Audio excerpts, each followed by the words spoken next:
This is the Aston Martin Heritage Podcast with Wayne Scott and Gary Taylor. On this episode, we examine what the Aston Martin brand has been up to over the past 12 months. Discover more about the story of Aston Martin. amht.org.uk. Hello and welcome to another Aston Martin Heritage Podcast, episode 3 already. Wayne Scott with you, and also Gary Taylor. Hello. We are the people who like to share the stories of the people like you who love Aston Martin listening, and all of the stories of the people involved with the Aston Martin brand. So what we thought is, what a brilliant idea to look back on 2021 and look back at what Aston Martin have been doing over those 12 months. A kind of record of the entire year of 2021 through the lens of Aston Martin, if you will. Now, you might be joining us from episode 2, excitedly looking forward to our interview with HWM Gearboxes. Don't worry, it's in episode 4, it's still to come. But what we thought we'd do is make this a little bit of a special, purely so that we can really delve into the stories of 2021 for Aston Martin. And overall, Gary, it has been a positive year for the brand, hasn't it? When I was looking back over the year, you tend to think, well, what has that Aston Martin actually done? And, and how can we fill up a podcast? And so I'm making notes, and my goodness, there's a lot going on in the past year. Aston Martin F1 and Aston Martin Racing for the endurance side of matters. And there was a lot of stuff going on, and a lot of it is good news, I was delighted to say. Well, it started very early on in the year in 2021, because if you look back to then, the world had been plunged into another lockdown. The pandemic that we thought had started to subside came back in the sort of November, December time of 2020 with a vengeance. And certainly here in the UK, we found ourselves deep in lockdown. Motorsport was affected as well, but there were already plans within Formula One to go ahead with a season without spectators, despite all of the problems that motorsport was having at the time in January 2021. Aston Martin lifted New Year's Day spirits by announcing on the 1st of January last year that they would be returning to a Formula One grid, the first time in over 6 decades. Amazing. The Aston Martin Formula One team made its race debut in Melbourne, Australia on the 21st of March 2021, again with no spectators. But it was a phenomenal moment in Aston Martin history, wasn't it, Gary? It was, and I think it was an amazing announcement. I say, 1st of January, beginning of January, we heard of Aston Martin returning to Formula One. Now, some people would say it's not its natural home. I mean, all right, 6 decades have gone past, and in those 6 decades, I mean, Aston Martin have had great success in endurance racing, so it had ploughed its own field in that area. So what on earth were Aston Martin going back to Formula One for? And I think when we look through the year and all the metrics and marketing behind it, they will all say from a marketing point of view, from a lifting the brand point of view, Formula One has been a great success for Aston Martin. It has certainly raised its profile, and I think I've read somewhere that after every race, the website, the configurator just goes mad, which is something that never really happened with endurance racing. But that aside, I think it's great to see them back after 60 years. The last one I think was in a DBR4, was it Wayne? I think it was TBR4. And here we are. So we just, in January, they've made the announcement, and the announcement were that it was going to be Sebastian Vettel and Lance Stroll. I remember hearing that announcement, Gary, and being quite excited because they had Lance Stroll as that kind of British young guy that everyone would get behind, but also that guiding, he's almost a veteran now, isn't he? Let's be honest, Sebastian Vettel, previous world champion. And you got the feeling that was going to be a really good partnership, and one, in fact, that actually represented the brand of Aston Martin quite well also, because it's British, it's up and coming, it's trying new things, but also it has the steadying hand of heritage and tradition guiding its way. To me, that was a brilliant pairing. I think you're right. Sebastian, I don't think anyone can say it's wrong that he had an uncomfortable time at Ferrari. He didn't understand, feel part of the family, he was struggling there. And he has been embraced with open arms into Aston Martin. I think as we go through the months ahead, I think we can see that the team had some great moments and had some struggling moments, and Sebastian was part of that. But he has brought a lot of his expertise of what it's like to be a championship winning team, and he's managed to bring that in as well. And don't forget Lance Stroll. Now, I think he gets a lot of stick, Wayne, for being the son of Lawrence Stroll, and so it's, Daddy put his son in a car, but I don't think it's like that. I really don't think. I think he's held his own during the year. I say it's review. We only started in January, and I'm doing a review already. But he's held his own, and you've got to be able to drive a Formula One car. You can't just be plopped in there and off you go. I think Lance Stroll is someone to watch for the future. And I think these social media warriors saying, "Oh, it's Daddy's boy, it's in there," I think they're doing him a great disservice. Well, it was not his first Formula One team, of course, and also, absolutely, no one gets in a Formula One car now by just turning up with a fat check. Unfortunately, you have to work your way through the ranks, and you have to prove yourself. Otherwise, there's more than one person in control of a Formula One team now. There's a huge community around each team. In fact, each car in each team.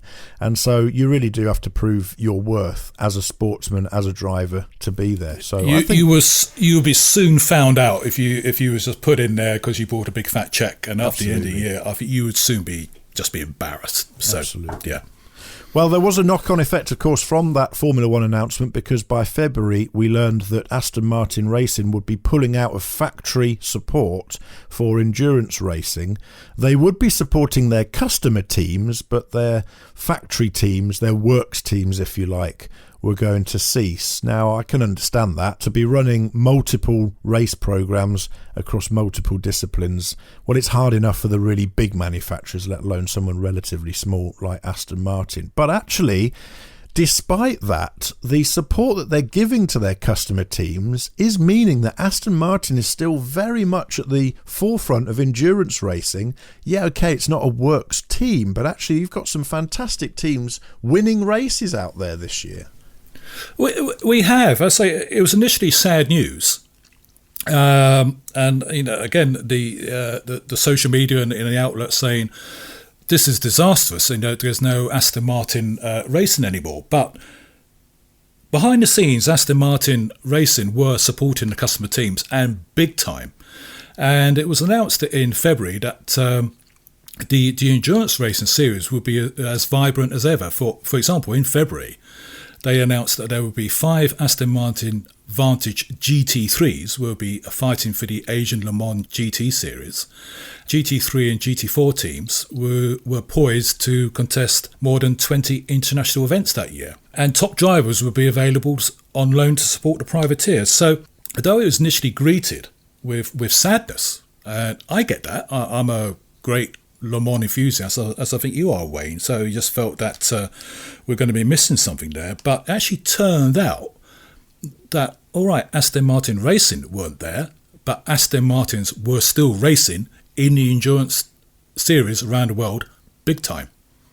By the time we got to August, there was a double podium at the Spa 24 Hours, and also the first title for the Vantage in Japan by September as well. Nürburgring, the Nordschleife victory as well later on in the year. So, as you say, very much still at the forefront. And actually, in a way, it's quite nice to see the factory supporting privateer teams. And actually, if you look back in Aston Martin's history, that's actually quite a common thing to have done. Those Aston Martins that you see in some of those old races at Dundrod in those black and white videos. We'll talk more about the stories of some of those cars as this podcast continues, I'm sure.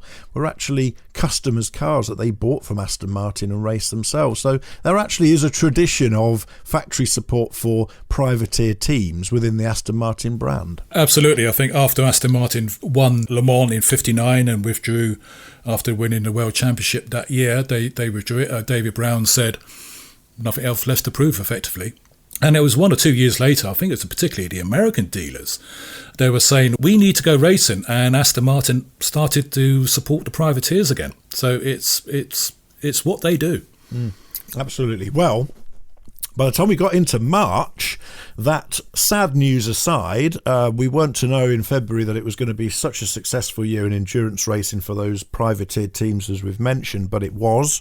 By March, though, AMR 21 was unveiled. And what I remember from seeing that car for the first time, this being, of course, the Formula One team unveiling their car to the world for the very first time, was that it was that Aston Martin green. And suddenly it all sort of clicked for me at that point. I suddenly realised that what they've been doing in endurance racing with those factory teams is building this very recognisable racing brand now.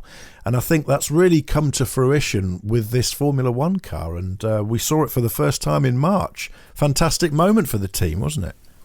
It was. I think it was a video presentation. We had the Lawrence Stroll and the drivers and the management of Formula One there. It was great to watch it. And I think it was a marvellous moment. Aston Martin are back in Formula One, and they revealed this AMR 21, as you say, in Aston Martin Racing Green. And you think, wait, what any other colour could it be?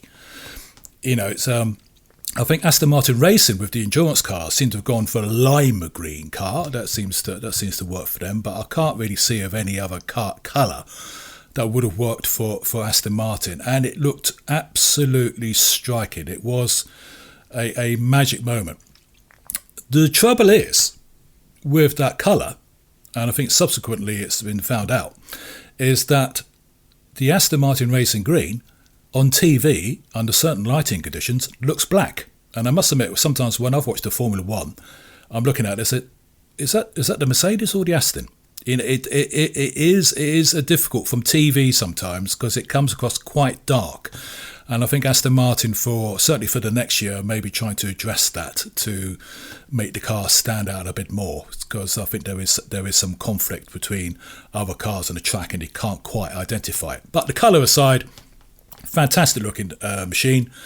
And they also announced at the same time that they would be building a 200,000 square foot facility at Silverstone to complement the existing F1 factory. Don't forget, the existing F1 factory was Racing Point, and I think if you speak to the people there, it was done out of porta cabins.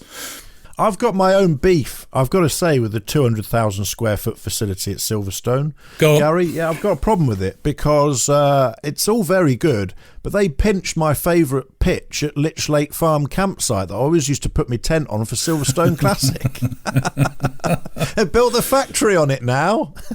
You should just park yourself there and say, no, this is not going to happen. You can just move, you can build around me. And actually, if they do build around you, you'd have a great position. Knowing my luck, that would be exactly where they've put the baking oven for the carbon fibre or something. But the point I make, though, is that it has taken a huge amount of development down there and quite a lot of land on the outside of Silverstone. And if you can picture Silverstone, those of you that have been, as you drive in towards the circuit, you take a left at the roundabout at the end of the dual carriageway into the main entrance. If you take a right at that roundabout, that is where Aston Martin now are with that new facility, and it extends right across what used to be Litch Lake Farm campsite for the Formula One and Silverstone Classic events. They've now moved to fields a little bit further on down, but it is a huge facility, very modern, high tech, and it is really what Aston Martin need to go into Formula One. That is why they've had to change the way that they look at motorsport in general across all disciplines, because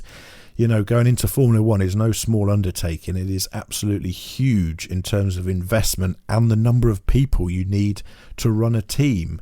Do you think, therefore, Gary, that it is viable for Aston Martin as they go forward? Because in the grand scheme of things, they are still a relatively small company, aren't they? It is to raise the brand awareness. Europe, I think, is pretty in tune with Aston Martin, as is America. But if you go to the Far East, China, and other places, it's not so well known.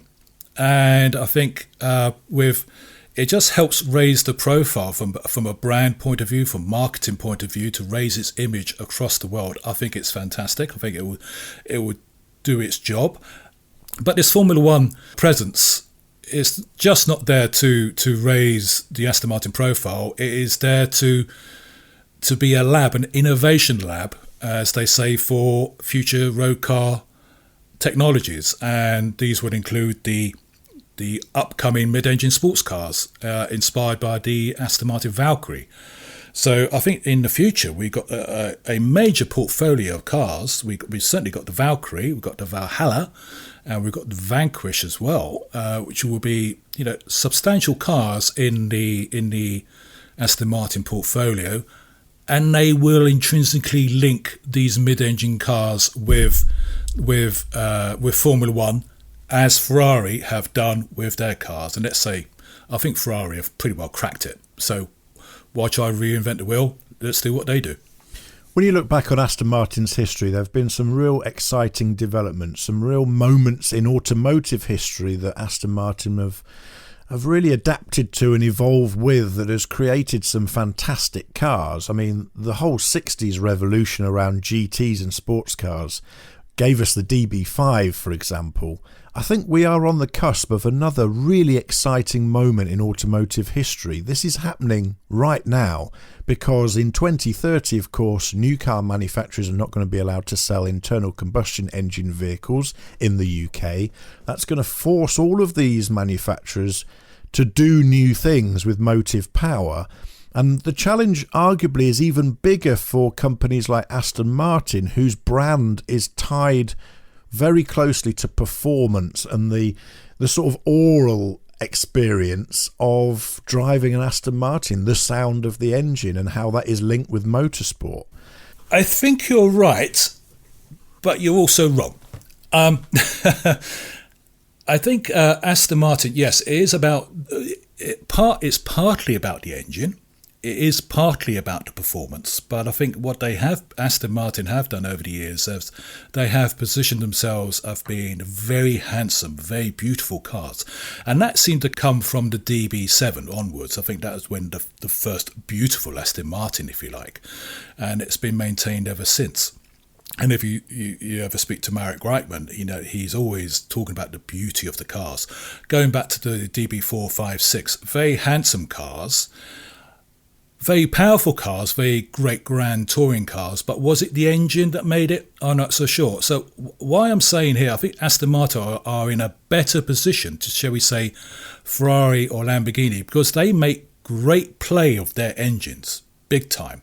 It's the horsepower, it's the V12, the V6s, the V8s, and so much so, they have often you see like a glass canopy over the mid-engine one. So here's the engine. It seems to be their USP. Whereas Aston Martin never done that. So I think Aston Martin, as we move to the all-electric future, I think they're probably better positioned than, shall we say, Ferrari, Lamborghini or Bugatti, because they are not so heavily focused on the engine. I think they're in a better place. Very fair point indeed. And of course, you might be sitting there thinking, well, how does that help them with Formula One? Because you don't get to see the road cars. Well, Aston Martin thought of that as well. The DBX would take on the role of official medical car, as announced in March last year. And also, of course, they went into a deal whereby they would be using Aston Martins as the safety cars as well. So alongside the F1 team car that's racing on the grids, also you've got all of the infrastructure vehicles that are also Aston Martin.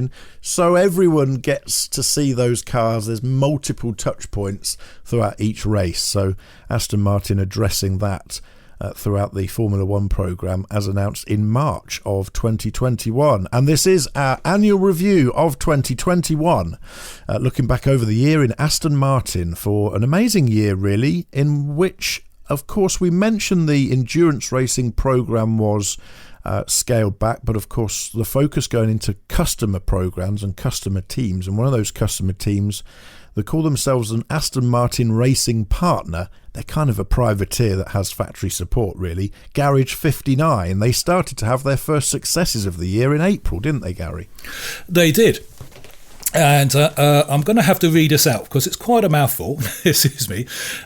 Garage 59 got their 2021 Fanatec GT World Challenge Europe Endurance Cup GTWC Pro-Am Class title.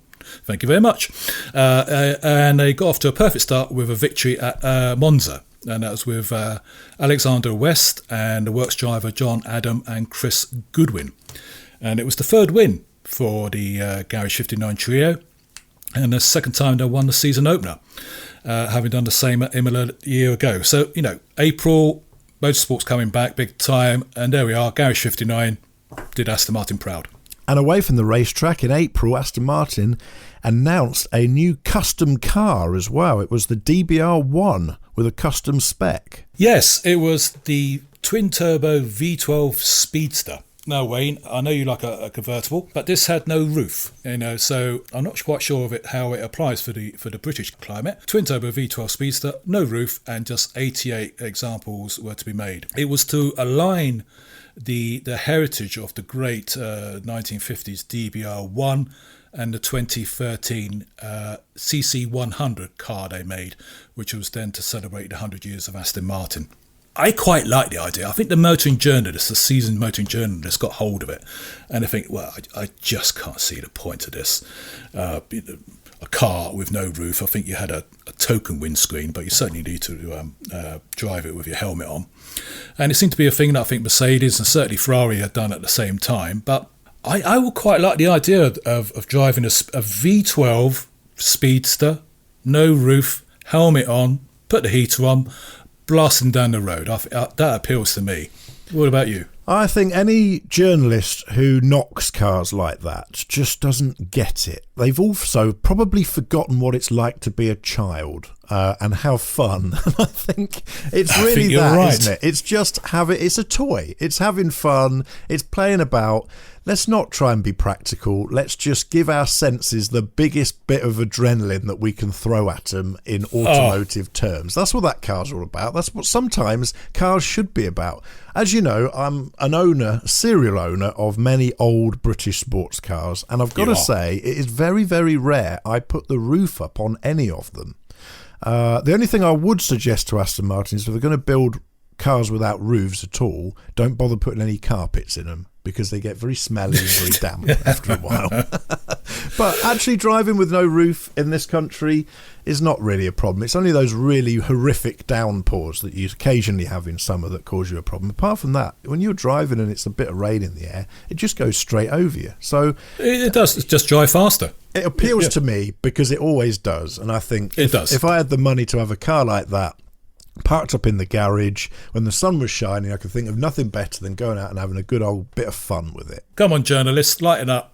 You'd have to put your sheepskin on for that, Gary. I can see you in one of them. You've looked on social media again, haven't you? And your Biggles glasses. I think it's a great look. Well, as we got into May, we heard for the very first time, actually, from the new CEO, Tobias.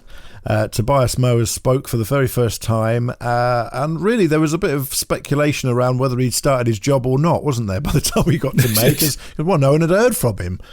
Well, that's right. He was, I believe he was installed at Aston Martin in August 2020, full of excitement from Mercedes AMG. That was pretty much it. I get the impression that he's not so much a PR guy, if you like. He just rolled up his sleeves and got on with it. But as you say, in May, so from August to May, we heard nothing. And then Audi pops, and he did a round table with a number of motoring journalists. So it wasn't a one-to-one interview, so it was just him and the seasoned journalists who were around, outlining his plans for the next few years. It seems like in between time, during that time, he totally rearranged the production facilities and improved the quality of the cars that popped out the other end. This was a great moment to see what was what. And as you say, Tobias spoke for the first time. There was a lot of speculation recently, wasn't there, whether Aston Martin would start using the Lagonda name again, but we're still waiting to see. There was no real promises in either direction on that, was there? No, I feel very sad. It's just my opinion. I always feel sad for Lagonda. It just, for me, it's a great brand name. It last appeared in the William Towns Wedge, the Aston Martin Lagonda. And after that was the end of it. I think we saw I wouldn't say horrific, I think a questionable four-wheel drive version out of Geneva Motor Show. I can't remember what year, 2015 or thereabouts. You saw pictures of it. I think, my goodness, what's that about? And that was to be a Lagonda. Having said that, I was fortunate enough to see it in the flesh a few months afterwards, and it looked far better. It did look far better. I think the photographs didn't do it any justice. So again, under the Andy Palmer management, Lagonda were coming back as its own mark, under its own brand. I do, just to backtrack a bit, I do remember Dr. Betts, they were saying too much energy, etc., would be put into Lagonda. You have to raise the brand. What is it? We're just going to focus on Aston Martin. Andy Palmer turned it around. We're going to bring Lagonda back. We're going to have a luxury saloon. It was to be the Concorde of motoring, unlike Rolls-Royce, which was, I don't know, like old hat. It was to be like a beautiful, streamlined car. It was to be very high-tech, and to have a Lagonda SUV as well. I think they were showing at the Geneva 2019, and I must say, they did look very striking, and I was quite excited over that. But management change under the new broom, Aston Martins have decided that Lagonda is not so much not going ahead, it's just been parked to one side. We don't know what's going to happen to it. It's been rumoured that it will become perhaps a luxury brand. We may see something like a DBX Lagonda, more luxury. I don't know. That's just what's been speculated. But I think Lagonda, as Tobias says, we're concentrating on Aston Martin at the moment. We're still evaluating what to do with Lagonda. You know, I can understand that. The difficulty with them is, and we saw this with Ford recently, they, at some point in their acquisition of brands throughout the decades, they ended up buying Vignale, which was an Italian styling house that did all sorts of specials, Alfa Romeos, even designed a Triumph once, the Triumph 2000 Italia in the late 1950s. So it was a brand that Ford had acquired along the way, didn't really know what to do with it, and they recently rolled it out on their luxury models, the Ford Vignales. It's all very nice. The problem is that works fine for Ford because they're known for making very affordable, everyday utilitarian cars. When you're Aston Martin and you've got luxury and you've got performance, I can understand them being reluctant to dilute that Aston Martin brand by trying to make another end of it more luxurious or more high performance than the rest of it. I can see the challenge they're having there, so it'll be interesting to see how that unfolds in the coming months and years. Well, yes, you're right. I mean, further on, Tobias did say that Aston Martin is the performance brand, so we don't need an AMR version as well. There you go, yeah. You know, so they were looking to rethink about the AMR side of things. So Aston Martin is the performance brand. There's no Aston Martin V12 AMR or DB11 AMR. It's just Aston Martin. AMR and Lagonda are just one side, and we may see them resurrected in the future. Don't know. Well, he did say that 2025 would be the big key year for the revolution at Aston Martin, this being the introduction of the first two new pure electric sports cars to the Aston Martin lineup, and also more work with our friends over in Germany at AMG. We haven't found anything more about those two ideas in the time since, as far as I'm aware, have we? No, there's been plenty of speculation. So we have two new pure electric sports cars. It's just speculation that perhaps the DB11 and the DBS may merge into one car. Don't know. Will there be room for an electric Vantage of some sort? Don't know. But so that's all they've just said. So the rest of it's just been speculation. But what we do know is that between now and then, there will be a major facelift and tech updates for the existing cars, which is the Vantage, DB11 and the DBS, and to some extent the DBX, which has only just been announced. Certainly for the former cars, there will be major in-depth modifications, and they say the interiors will be totally reworked. So we'll have to see what happens there. So that's happening between now and then. 2025, we'll start to see the new electric sports cars. Well, normally when a Formula One team gets going, it takes some time, probably a couple of seasons, before they start finishing in the top levels of the sport. But in May, Formula One saw Aston Martin finish 5th with Vettel at the wheel and 8th with Lance Stroll at the wheel at the best Grand Prix to be finishing high at, in my view. The most historic as well, of course, Monaco. And it was the first double points finish for the team as they got the season underway. And it was as we went into June that spectators began to come back to motorsport and got to see those cars in the flesh racing for the first time. But also in June, there was big news for the Aston Martin Heritage Trust itself, Gary. There was. So I've lost track of lockdown. So I think we had one in January to March. And then I think it was starting to ease. And I think the curtains finally came up towards the end of June. And then a few days afterwards, there was the first Aston Martin Heritage Trust Festival.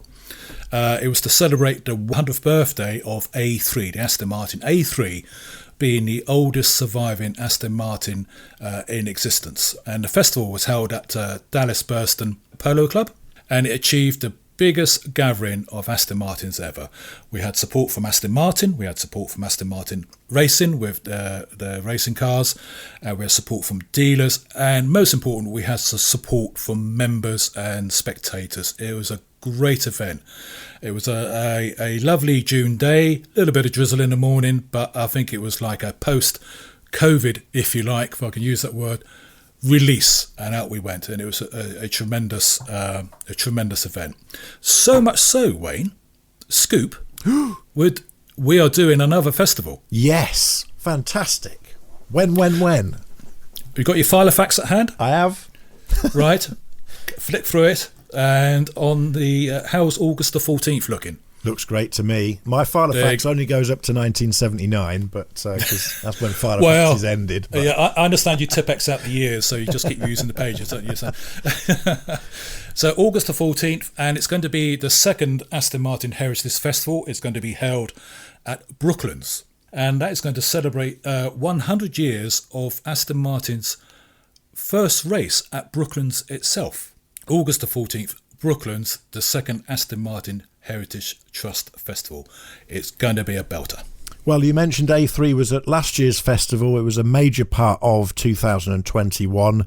And A3 can be seen whenever you like by going and visiting the Aston Martin Heritage Trust near Wallingford in Oxfordshire. And Gary goes regularly behind the scenes to find out more about what you can find at the Heritage Trust. And we'll find another amazing thing from the archives next. Trust Talk. We take you behind the scenes at the Aston Martin Heritage Trust. I'm actually in the museum and I am surrounded by some lovely cars. We've got an Ulster, we have a Rapide, we have the Nimrod, and we have a DBS. And I'm with Rob Smith, the chairman of the Board of Trustees. Now, I'm surrounded by some beautiful cars, but he doesn't want to talk about cars. He wants to talk about a driver's seat. So he has got to try and get me enthused about this driver's seat. So, Rob, what's so exciting about this driver's seat? Well, it's one of the many interesting items we have that tell the Aston Martin story. So this particular seat is the prototype of the Hackett Edition Rapide. So the Design by Q division of Aston Martin are the people who do all the bespoke models. And Hackett, the clothing company, are a long-term partner of Aston Martin. So back in 2018, it was agreed that we were going to create a Hackett Edition Aston Martin Rapide. And all the trim in the car is the grey check material that Hackett use in their suits. So the whole car was trimmed like this. The centre of the seats, the door panels, even the handbook was covered in this Hackett material. So the seat we have on show is the prototype seat they made to show that the material could be used on a car seat and that it would all work and that it looked nice when it was all finished. Myself being a dashing young man, I could have a suit of that material and have my car interior the same. You could. The Q division will build you anything you like if you've got deep enough pockets. So you can specify everything from having the colour of the car match to whatever paint sample you might have, to any material inside the car, stitch patterns, fluting patterns, you name it, Design by Q can create it. This Hackett edition, was it a limited edition? Was it just a certain number of cars, do you recall? It was just a one-off. Oh, really? Finished in a lovely powder blue colour. The car was built in 2018, and Aston Martin retained it to show off the skills of the Q division, and then it was sold off to its first private owner last year, who's extremely proud of having a one-off Aston Martin. It's these sort of things, Rob, that when you come to the museum, yes, there are cars here and there's some beautiful trophies, but it's these oddball things. I'm not saying the seat is an oddball. I am going to say it's an oddball. But you see that there's a reason, there's a story behind it. And the museum is full of these things, isn't it? Almost every item we have has got some story to tell. Which car it was on, which part of the history did it come from, who built it or who used it. Yeah, everything's got an interesting story. And that all makes the history and heritage of Aston Martin quite so rich. If I can divert, I believe we have the desk over here. Yes, this is David Brown's desk. That was in Sunnyside at Newport Pagnell, along with the chair that's with it, and the telephone set that's on the desk. And also on display on the desk is David Brown's own personal engineering drawing kit, and that's loaned to us by his grandson Adam.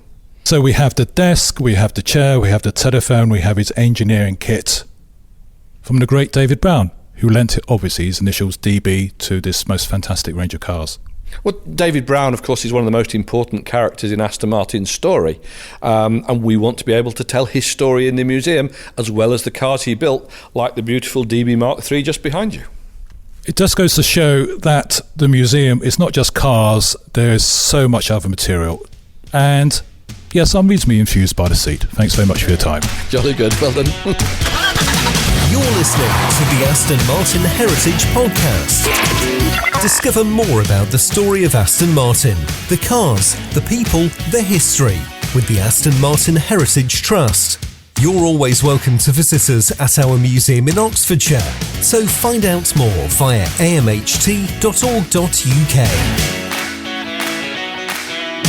Well, after that look behind the scenes at the Aston Martin Heritage Trust, we're back to reviewing the year that was 2021 on this episode 3 of the Aston Martin Heritage Podcast. And don't forget as well, we like to hear from you on this podcast, and we like to hear your stories. You can get in touch with us very, very easily online. Just drop us a note to astonmartinheritagepodcast.com. On there is a little contact button that you can use to get in touch with us and share your stories. And actually someone did share their story with us. We're going to be featuring him on a future podcast. So we've had one message through at least. That's great news. We need more. We want to hear from you. So if you've been involved with Aston Martin, if you're a multiple owner, if you're owning an Aston Martin maybe for the first time, or perhaps you've got an interesting story about Aston Martin's history or heritage that you want to share, do join us. We'd love to hear from you at astonmartinheritagepodcast.com. And on our annual review of 2021, we are just about towards the end of June, and the success really of the Formula One team continued as the Azerbaijan Grand Prix took place, and Sebastian Vettel secured Aston Martin's first ever podium position with a second place.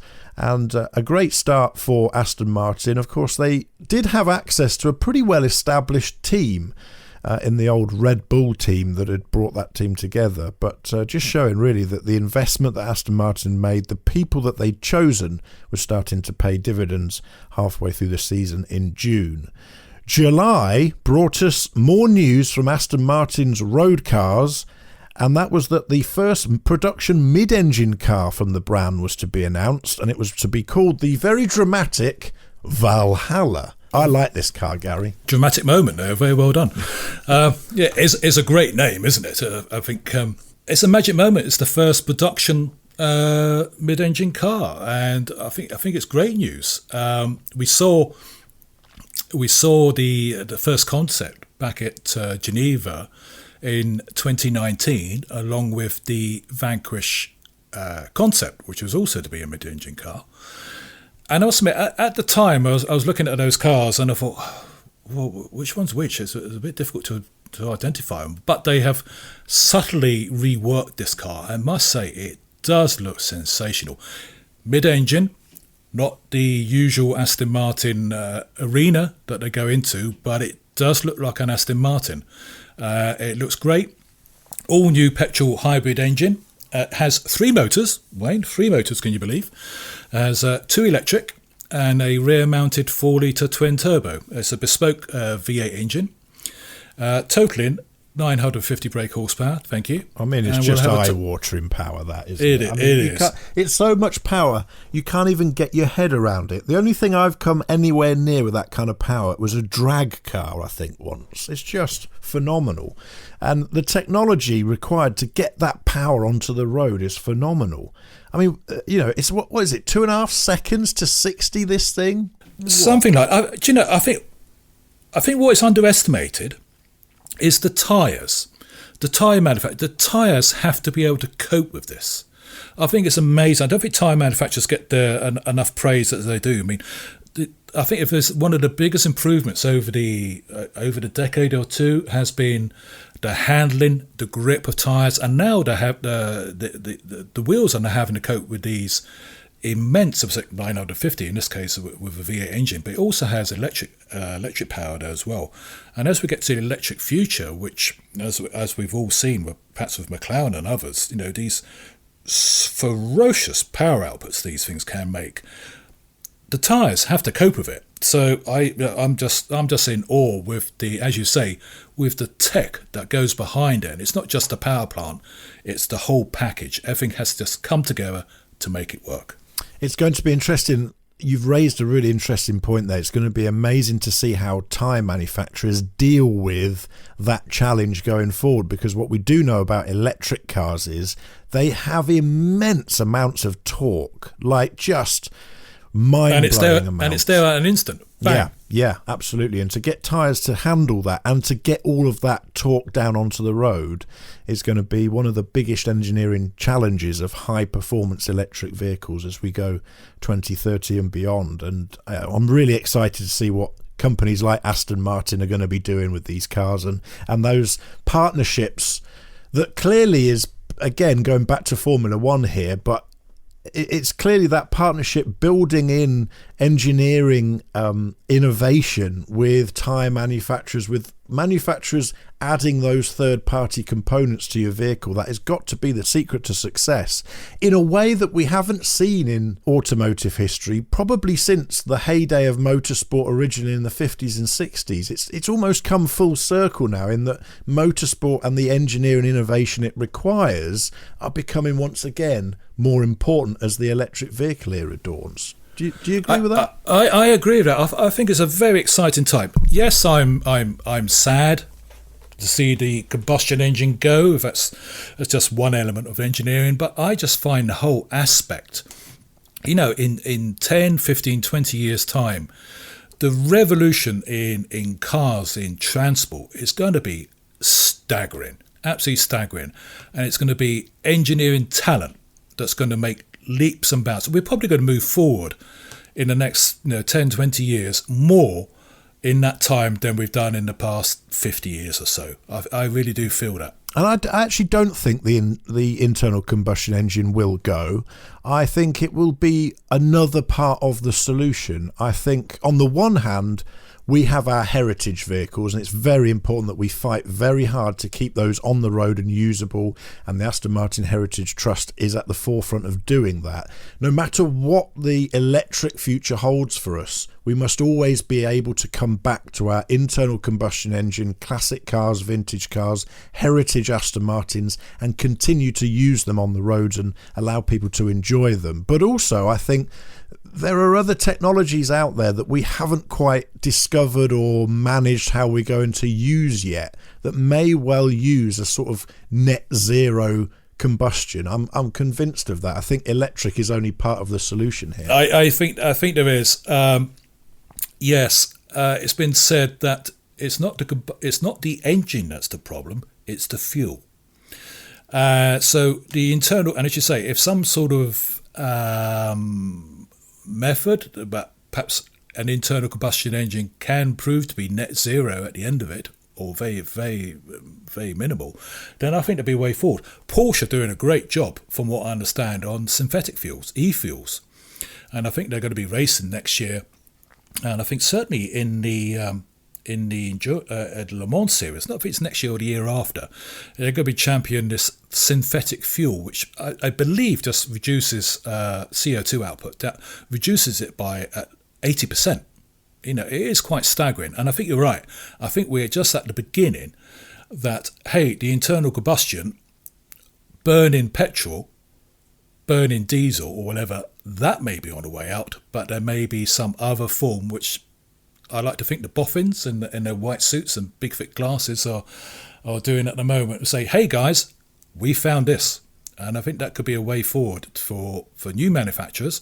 I think I've read somewhere that Aston Martin after 2030 may continue to sell some internal combustion cars for certain markets, because this is a UK and Europe based this cut-off point. There might be a few years either side, but I think there's countries like America, they don't have a cut-off point, do they? No, and often some countries just don't have the infrastructure at all to support road transport yet via electric means. But the main thing is we get to enjoy our heritage and keep absolutely the existing internal combustion engines running, whatever the future of new vehicles may hold. Well, we went through, for the heritage vehicles. I mean, when we lost 5-star, there was an uproar, but we survived it.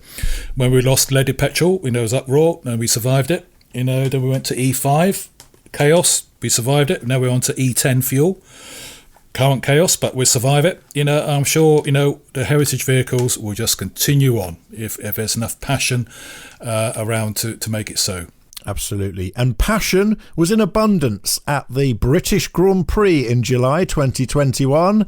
A fantastic event and a fantastic race for Aston Martin. In fact, nobody gained more positions during that race than Aston Martin driver Lance Stroll for the British Grand Prix, who went on to secure 4 points for the team in the championship standings in July of 2021. Sebastian Vettel not coming off with too much luck in that particular race. He had a spin and a retirement that prevented points for Vettel. But just proof then that the car and the team has potential in Formula One, and that continues to grow and become more successful. And then we arrive in August and we have the Pebble Beach Concours d'Elegance in full swing. And Aston Martin chose this event for a very special Valkyrie unveiling, didn't they? They did. It's called the Valkyrie Spider with a removable roof panel. Aston Martin seem to have got a thing about taking roofs off cars at the moment. But the Valkyrie Spider, and there's only 85 examples to be made, and they've all been sold, I believe. I tell you something, wait, I don't know. I've looked at that car. My goodness, it's gorgeous. I don't know, just by removing the roof panel, they've had to change the doors. I think it's now scissor shaped, so they now lift up. It looks amazing, and I would love one. I'd love a lot of Aston Martins, but this car just looks absolutely amazing, and I think they'll have they'll have a lot of fun in getting rid of those if they haven't been sold already. But it just looks a great car. So we've now got the Valkyrie. We've now got the Valkyrie, I think it's AMR Pro, and now we've got the Valkyrie Spider. So why not? Absolutely, it's a great looking car, and I think it'd just be fantastic when it's actually, I don't know if a journalist, so I can't imagine that some journalists won't be able to get a hold of a Valkyrie at some point. I think it'd just be an amazing road test to see how the technology that the F1 car for the road will pan out. Well, buy one now if you can afford one, because they'll never be cheaper. With just 85 examples to be sold, they are a future collectible classic, and I imagine they're going to be worth many millions in many years to come. So exciting to see that car unveiled as it was in August at Pebble Beach. Back in motorsport, it was the Vantage GT3 achieving great things at the Spa 24 Hours, as I alluded to earlier, with Garage 59 finishing third overall. Taken to the podium was Ross Gunn, Marco Sorensen and Nicky Tim. And the 24 Hours of Le Mans, which was also held in August in 2021 due to the delays put upon it by the pandemic. The Vantage now running in the GTE AM class by TF Sport, and TF Sport have been running Aston Martins for a long time now. They finished second in the car number 33, just one lap adrift of the lead car. But outside of motorsport, we got exciting news. We'd been waiting for it for some time. The launch of it had been delayed because of the pandemic. Cinemas had been closed in 2020. But finally, we got a release date for Time to Die, the brand new 007 film. Gary, have you seen it? Yes, I have seen it. Have you seen it? I have, yes, and I love it. I got the feeling they wanted to make this Aston Martin's big moment, and it was, of course, the first time that a film had featured 4 Aston Martins side by side. The DB5 appeared, didn't it? The classic Aston Martin V8, the current DBS, and we even saw a Valhalla in there as well. It was a concept car. We saw a whole spread of Aston Martins. They literally threw everything at it. Do you know what I felt, Wayne, at the end of it? This was Daniel's last film. Is this Aston Martin's last Bond film? Do you think they just threw everything at it? The new generation, the new era, new Bond, may it mean a new car? I don't know. Maybe James Bond is about to become a vegan on a pedal bike. I have no idea, but I get a feeling that there might be something in what we're saying. Perhaps it won't be their last, but perhaps they just, like I do, a fear for where it might end up if the wrong people get their hands on the James Bond brand. But luckily, that wasn't the only Aston Martin to be involved with the film, because actually we also had a fantastic little stunt actually that Aston Martin pulled when they unveiled a life-size Corgi DB5 model from the 1965 movie Goldfinger, really to publicise their continuation cars, of course, because you can now buy a DB5 continuation. But what a brilliant thing to have unveiled that life-size model of that very famous Corgi car alongside the film. And we talked about that way back on episode 1 of the Aston Martin Heritage Podcast, which you can listen to at astonmartinheritagepodcast.com. Into September, and it was motorsport victory again as Aston Martin clinched their first major GT championship title in Japan at the Suzuka circuit, where, of course, Destation Racing. I'm glad you picked this one up because I didn't know how to say that. Destation, yeah. Destation. There's someone French listening to me banging their head against the table at the moment. I think we had complaints from French listeners from your last attempt in episode 2. That's the one, yes. Destation Racing won the 2021 Super Taikyu Series in Japan. So that was another great victory for those customer privateer teams with factory support for Aston Martin. And then it was an important anniversary in the end of October for Newport Pagnell, of course, the old Aston Martin works, Gary. It was indeed. It was towards the end of October, and Aston Martin works are still at Newport Pagnell. Pretty much the showroom now, but quite some of the existing buildings are still there. And they marked an important anniversary towards the end of the month, being one of the last supercars created at that historic site, being the original V12 Vanquish. And can you believe it was 20 years ago? Absolutely amazing. Paul Spires, the president of Aston Martin Works itself, said the original V12 Vanquish represented an important and timely development of our marque. It was and is a great super GT with all the character, style and power that is rightly expected of an Aston Martin sports car. And I do remember when that car came out, Wayne, my goodness, what a leap. I mean, up to that time we had the Virage, which was effectively a reskinned, and perhaps I've been unkind, a reskinned V8 saloon from previous ones. We had the DB7, which was effectively how can I put this? Well, let's put it. A reskinned proposed F-Type replacement. Beautiful as it was. And suddenly, and it was seen, well, in my mind, it was out of the blue, there was this absolute stunning new era new method of construction, aluminium bodied Vanquish, and a great name as well. It was amazing. Do you remember it being launched? I do remember it being launched. I remember being really excited about it. But I'm going to make you really jealous now, because not only do I remember it being launched, but I got to take one to Le Mans. And Come on! I went to Le Mans with a V12 Vanquish, and it was amazing. I remember it turning up at my house at 4 a.m. Because we had a ferry to catch from Portsmouth. Well, that's rude, isn't it? Well, and I think there was definitely a lot of curtain twitching going on my road when that pulled up on my drive, and it was brought to my house because I think everyone thought I'd turned into a drug dealer or something. But yes, had a fantastic weekend Le Mans break in a V12 Vanquish, and the first thing I noticed about that car was that I was living in Derbyshire at the time. Was the sheer speed at which I arrived at Portsmouth at the docks and rolled onto the ferry to go to Le Mans. I think a journey of normally 4.5 hours, I think, took 3 hours.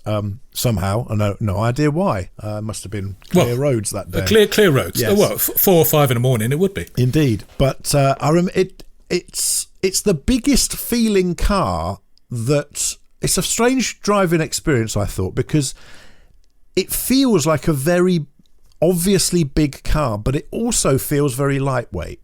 You know, you even have some small cars that feel big and heavy for their size, whereas the Vanquish V12 feels like it should be big, but it doesn't feel heavy, if you know what I mean. That was meaty, probably. Meaty, yeah, that's a good description, actually. I won't feel sorry for you, say going down to Le Mans in a launch V12 Vanquish. I hope you can feel the hatred and bile that's coming through my speaker. Well, it was a beautiful car. It was the car that really I've always loved Aston Martins. We've discussed back on episode 1 what got us our interest in Aston Martins, but for me that was the moment in my life where it became real, where I actually lived with one for a short amount of time, experienced it firsthand, got it out on the road and lived with it for a weekend. And I think that's really what cemented the enjoyment of the brand for me. When I look back on it now, and that was the same car actually I put on. We unpacked the tent from that car, and within weeks I'd booked it in to go to Top Gear Live, because that's what I was working on at the time. And we showed the car at BBC Top Gear Live, and it was amazing to see the crowds that not only gathered round it on the campsite, but also at BBC Top Gear Live. And it wasn't a new car at that point. I'm talking, what year was it? 2011, I think this would be. So it was quite an old car by then. It'd been around a long time, but still, it really got people excited, even though it had been around sort of 10 years nearly by then. So, yeah, fantastic car. Beautiful thing from Aston Martin. And, of course, a beautiful thing from an amazing designer, Ian Callum. I interviewed him as a I say journalist. I think that's over-egging it a bit. I was a budding writer for the Aston Martin Owners Club magazine. They did a magazine called AM Review. And this was many years ago, I think, not long after the launch of the Vanquish, and I dropped a line to Ian Callum and said, could I interview you, please? He said, yeah, sure, come up. So I went to the TWR place. And I've since seen him, but he denies saying this. He said he designed the Vanquish when he was in a bad mood. Because I think at the time, he wasn't necessarily, I wouldn't say in a good place, but I think he was just a bit angst. So hence why the Vanquish looks quite, I wouldn't say aggressive, it just looks a bit muscular and meaty. Whereas the DB7, another great car from him beforehand, is very, very elegant and beautiful. This one had a bit more attitude, and he did say to me, I've got it written down somewhere, that he said he was in a bad mood at the time. So I think, great, just get out the wrong side of bed sometimes and here comes a great car. Well, of course, he has gone on to redo the V12 Vanquish, hasn't he? In his own, and styled it how he would have liked if cost was no object, and that's quite an interesting car as well. Yeah, I think it'd be lovely to perhaps get Ian Callum on this podcast at some point to talk about what he thought of the original Vanquish and his current reworking. So, Ian, if you listen, I know he's a keen listener, he will hopefully come on. Let's get you on. Let's talk about it. Well, we do share our other passion, which is, of course, Jaguars, and also he is a fellow owner of a Triumph TR6. Is Ian Callum? Is he? Yes, he is. He is. Indeed. So there we are. He should be listening. We're his people. Well, as we go through into November here on the Aston Martin Heritage podcast, we announced news on this very podcast, episode 2, in fact, that the first customers would be soon receiving their Aston Martin Valkyrie hypercars that they'd put orders in for probably years ago. It feels like that car's been around forever, but actually the full production had just started in November, and that the first customer cars are going to be delivered within the coming weeks. What a brilliant Christmas present for those people that would have been. That's been, of course, built at Gaydon, the UK headquarters of Aston Martin now, with a dedicated team behind that car.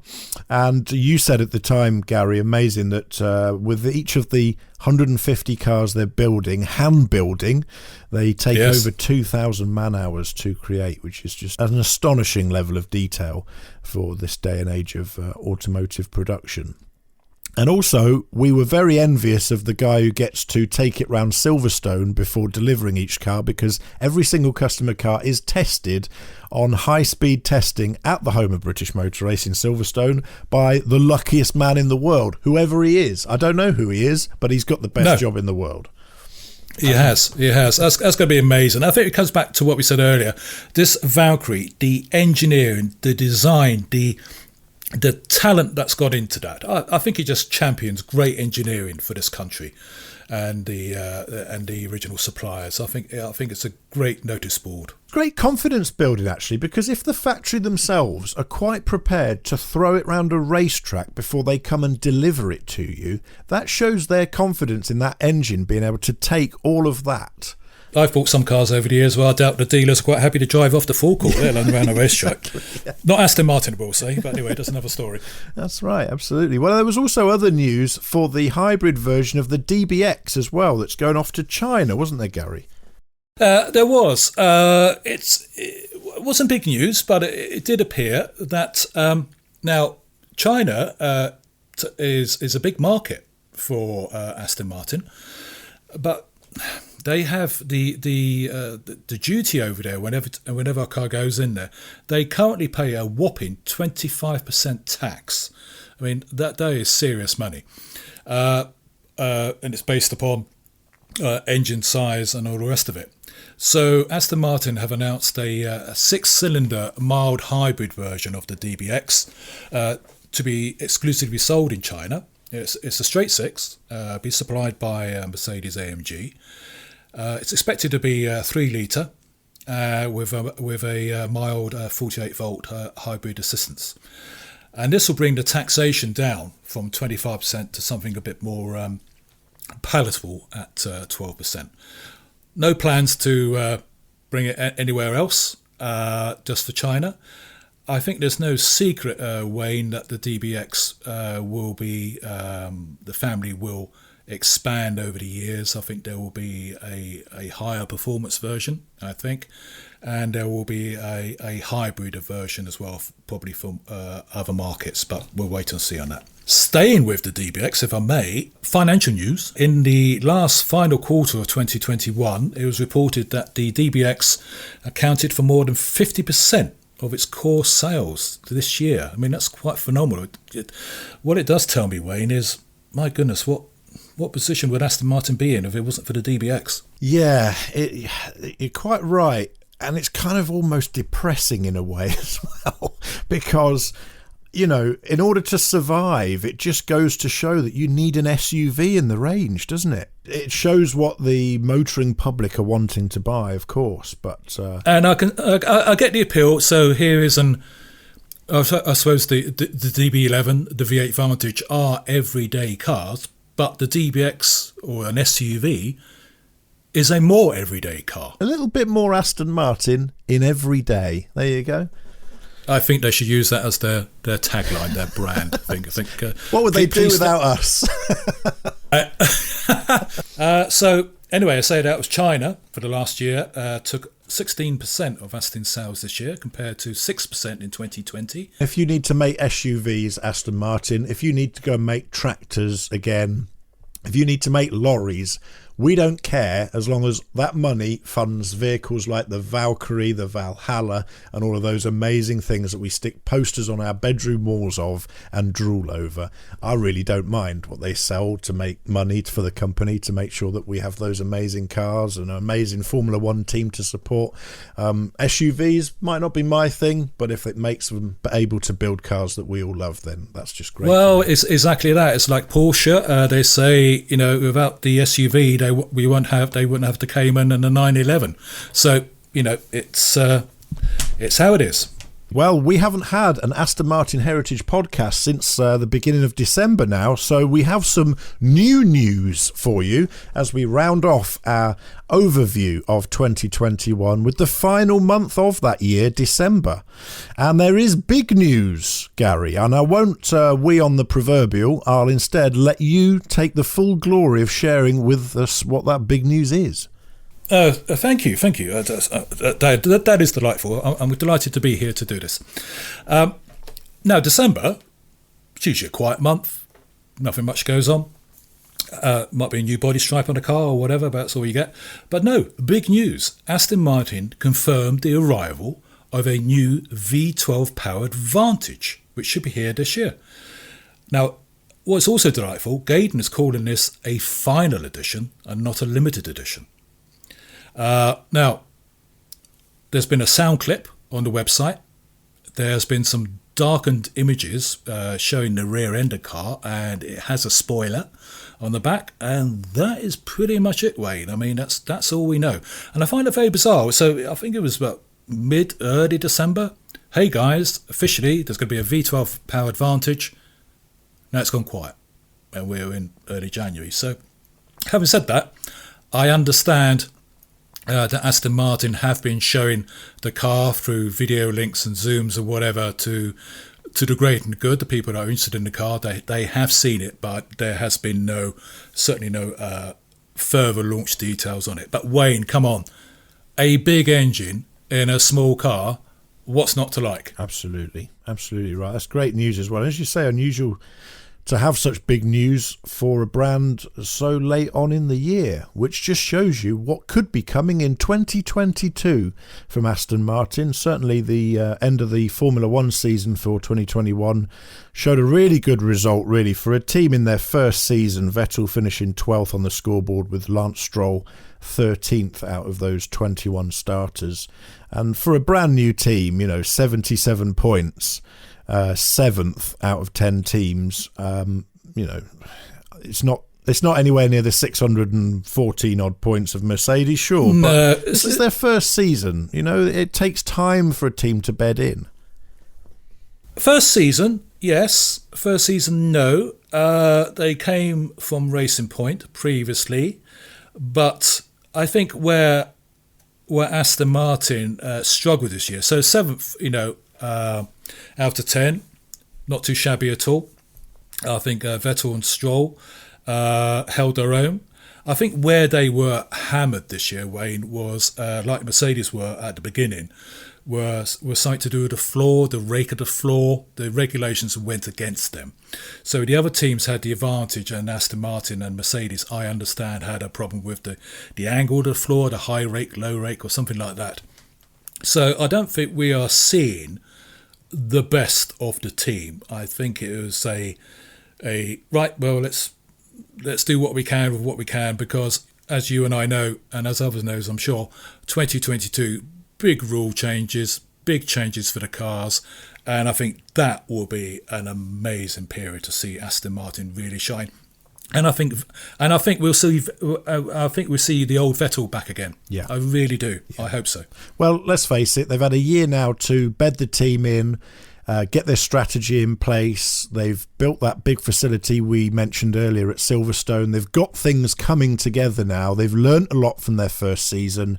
Now, as you say, they just need to focus on that brand new car for the 2022 season. and I the can't rule wait. changes, and it's going to be a fantastic year ahead. And you can share in that fantastic Aston Martin year of 2022 with us here on the Aston Martin Heritage Podcast. We'd love to have you along. We'd love to hear your stories, of course, as well. Don't forget to get in touch with us at astonmartinheritagepodcast.com. Those of you waiting to listen to that HWM Gearboxes interview, we'll get that in episode 4. That's coming very soon. And we're always pleased to have you along to listen to this podcast as we chart and record the history of the great Aston Martin brand. It's going to be an interesting year ahead, Gary. What do you think we'll be talking about as the big story this time in 2023 as we look back on 2022? What do you reckon? What's your prediction? Okay, I think we may actually finally see the V12 Vantage. I think I'm pretty sure on that. I think we will see further derivatives of the DBX. I mean, these are just rumours. I don't know. I just feel that there will be further additions of that. I think we might start seeing the initial revamps for the existing range. I mean, Tobias and his team, they're not hanging around. They've got a job to do. Hopefully, I think we'll see some great improvement in the financial performance of Aston Martin next year. Sales going. Hopefully, we'll have a relatively COVID-free, if I can use that phrase, year ahead. It will just release everybody. So I think we'll look back and looking at some great new cars, some great new launches. I'm thinking we will see Aston Martin really showing its pace in Formula One. I think it's going to be such an exciting period. I think it's going to be great, and we'll see the best of Vettel, and I think Stroll will really show his place there. They're talking about it's going to take about 5 years to be championship contenders. So I'm going to put my £1 bet and say I would like to see Aston Martin 4th or 5th in the championship thing next year. Endurance racing, I think there's going to be continual great customer support there. I think that would be fantastic. That's my predictions. What about you? I think my predictions will be that we'll hear more about the electric future of Aston Martin. And I think you, Gary Taylor, are going to be a lot busier, because I think the Aston Martin Heritage Festival is going to become a must-do event on the calendar of Aston Martin fans worldwide every single year, because it was such a success in 2021, and I think it will be an even bigger success in Brooklands in 2022, and I think that is just going to be part of the summer calendar. I think you're right. It was such a great success. I think after the first one, I think the chairman and others said, well, no, that'll be it until the next one. Hopefully it won't be the difficult second album. It won't be. It'll just be it was such a great success. Brooklands, Aston Martin, it's just going to be an amazing event. I can just see this being an annual celebration of Aston Martin, all things. So whether you're an owner, enthusiast, or you just love the Aston Martins, do come along.